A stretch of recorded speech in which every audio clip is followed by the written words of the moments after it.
rais ameweza kusema kwamba aliyempa kazi alishindwa na kazi.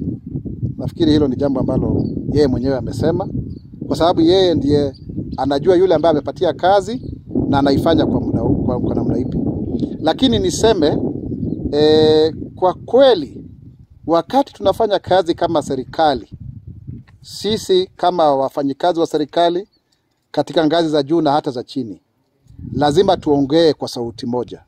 Haiwezekani kwamba wewe mwenyewe unafanya kazi ndani ya serikali, wewe una mamlaka makubwa, wewe ni waziri, wewe ni katibu mkuu, alafu wewe mwenyewe ndio unakosoa serikali kiwaziwazi. Kama una tatizo lolote kama mtu ambaye anafanya kazi kwa serikali, ndio unaweza kuuliza kwa ndani, lakini si kuanika serikali, kwa sababu kuna ile tunaita kwa kimombo collective responsibility, kwamba sisi wenyewe tunawajibika kwa ujumla. Kuna kule kuwajibika kiujumla.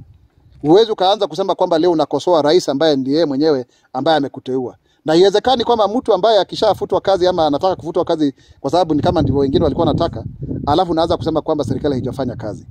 Ndio swali ambalo tungetaka kuuliza ni hili: wakati wewe ulikuwa kule ndani ulifanya nini? Kwa sababu ulikuwa na nafasi ambayo haina Wakenya wengi ya kuweza kuhudumia nchi yako ya Kenya, ili kuweza kufanya kuhakikisha kwamba sote tunaweza kufanya kwa pamoja. Serikali imefanya mambo mengi sana, kwa sababu ni mambo mengi ambayo serikali imeweza kufanya. Mtu yote ambaye anasema kwa serikali haijafanya kazi ni unafiki. Na tungelipenda kuwarai watu wa vyombo vya habari mtusaidie kuweza kuhadithia, kwa sababu wakati tunafanya hiyo ni jambo la uzalendo, kwa sababu kisha kuona kwamba nchi inaweza kuinuka, basi Wakenya wataona faida. Tusonge mbele, tusuluhishe yale ambayo tumeweza kumalizia, watu wasinungunike tu bure, tusonge kwa yale mapya ambayo, kwa sababu kuna mambo mengi. Jambo la Haiti, nafikiri tunatoa rambirambi kwa jamaa, ndugu na marafiki wa wale ambao wameweza kutuacha kama ni polisi wetu, kwa sababu ni ndugu zetu wameweza kujitolea ili kuweza kufanya kazi katika anga za kimataifa ama nchi zingine. Na kuna mkataba ambao tuliweza kutia sahihi na Umoja wa Mataifa na pia nchi ya Haiti yenyewe. Kenya imejulikana sana kuweza kulinda amani katika nchi mbalimbali zikiwemo Jamhuri ya Kidemokrasia ya Kongo, tumekuwa kule Rwanda, wakati mwingine tulikuwa kule Namibia, tumekuwa nchi nyingi sana, hata Somalia. Kwa hivyo tuna hulka njema ya kwamba sisi wenyewe tunajitolea kama nchi, hata kama hatuna rasilimali nyingi kama nchi zingine zote. Na ndiposa Mheshimiwa Rais aliweza kusema kwamba Kenya itaweza kuongoza jopo la mataifa ama kikundi cha mataifa ili waweze kwenda kulinda usalama kule. Ni vizuri kusema kwamba katika operesheni yoyote kutakuwa na maafa.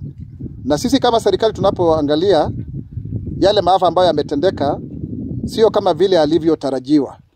Kwa hivyo tunadhibiti, sio polisi wetu wengi sana ambao wameaga, na wale ambao wameaga tena kumradhi tunasema kwamba pole, kwa sababu sio ati jambo ambalo linaweza kufurahia hata kidogo.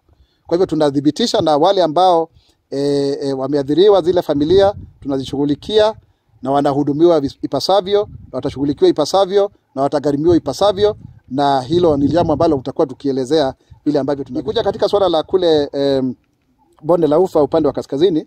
Ndiposa tulipomwona Mheshimiwa Murkomen, ambaye ninashukuru tuliweza kufanya kazi naye katika bunge la Seneti, aliondokea kule jana, na tunataka kuwaomba viongozi wa kisiasa waweze kuungana na serikali ili kuweza kupata suluhu la kudumu. Jambo la muhimu ni kwamba tumeweza kuona kwamba mara nyingi wakati kumekuwa na vita vile ni kwa sababu hakujakuwa na maendeleo katika yale maeneo.